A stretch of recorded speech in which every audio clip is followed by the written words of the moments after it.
Kenya, hii sio kazi unaweza kufanya kwa sababu ya mshahara.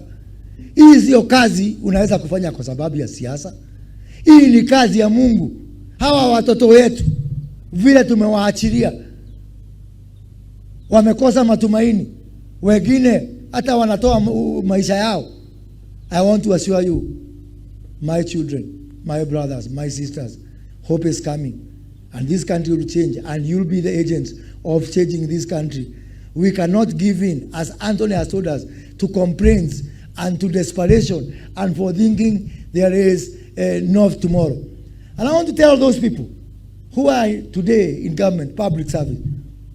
Unajua hawa watu wako na kazi, sijui ni kwa nini hawakuangi na haraka. Lakini hawa, they have got no 1 minute to waste.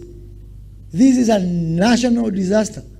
This is a national catastrophe. This is a national calamity.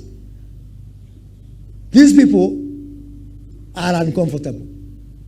They are uncomfortable. They have discomfort. They are afflicted. You people, you are comfortable. Now, I want to do something. I want to afflict these comfortable people. And I want to comfort these afflicted people. Mtu ajue haya jamani.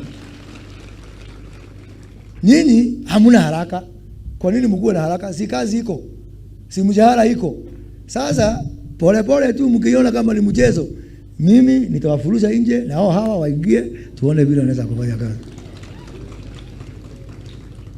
And that is why, Madam Veronica Duva, under your performance management and delivery, I'm waiting for your report. Nimeona juzi na nilizoongea huko Kericho. Mtu akifikisha miaka 60, tafadhali enda nyumbani.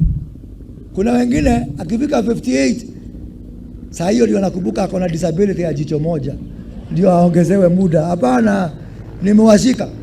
Na bwana PS, I'm waiting for your report. I'm waiting for your report of those people who are misusing our generosity. Rais amesema, na amesema very clearly, mtu akifikisha miaka 60 enda nyumbani. Wacha kutafuta sababu zingine za kuja.